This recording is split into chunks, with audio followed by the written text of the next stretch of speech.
Hi, Chippewas. I have a new book that I'm excited to share with you. It is called Never Play Music Right Next to the Zoo. I hope you enjoy it. It is by John Lithgow. Never play music right next to the zoo. Oh, look at the little elephant sleeping and the birdie sleeping on top. Illustrated by Lisa Hernandez.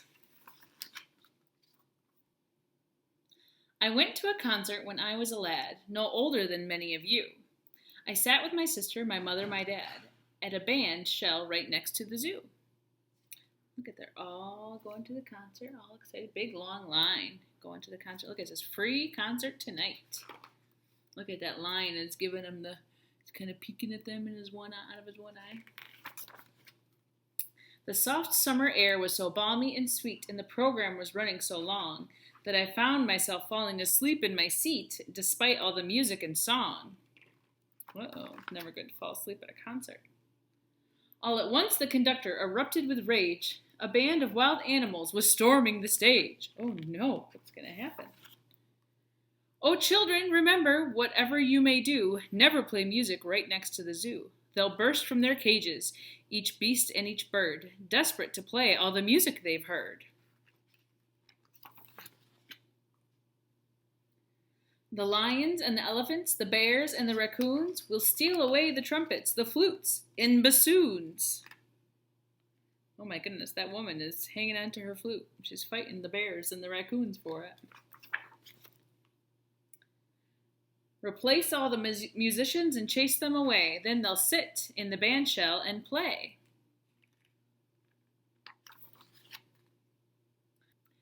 The monkeys played fiddle, the bison played bass. The percussions were manned by the camel. The yak played the sax until red in the face, and a surprisingly musical mammal. The bonobo played oboe, the ferret the flute, the jackal attacked the bassoon. The hippo had chosen the tuba to toot by the light of the silvery moon. Siberian tigers, Mongolian goats, a superabundance of bestial notes. As animal orchestra filled up the air with chaos, confusion, and clatter, the audience calmly continued to stare, as if nothing at all was the matter.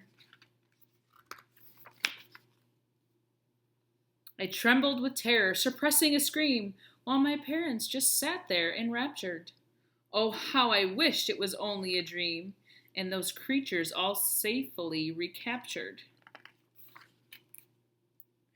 But since, by the minute, I'd grown less afraid, I decided to sit back and watch while they played.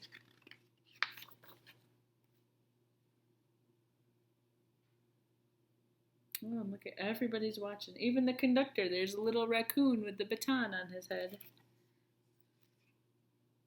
The birdies on top of the shell singing too, singing along. They finished and each put his instrument down, then bowed and descended the stage. Each shed his tuxedo or evening gown and hurried back home to his cage. Then each reminisced, so grateful and glad, so full of contentment and pride. My mother, meanwhile, strolled away with my dad, but my sister remained by my side. She tugged on my sweater and spoke in my ear. You'd better wake up or we're leaving, you hear?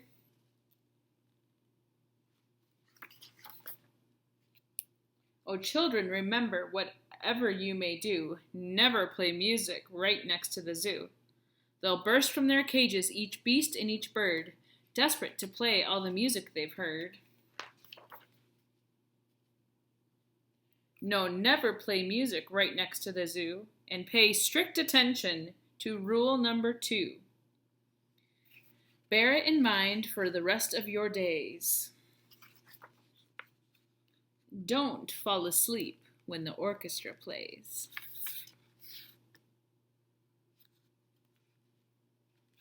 And that is the end of the book. A very fun book. Never play music right next to the zoo. I hope you enjoyed it like I do. Have a great day, Chippewas.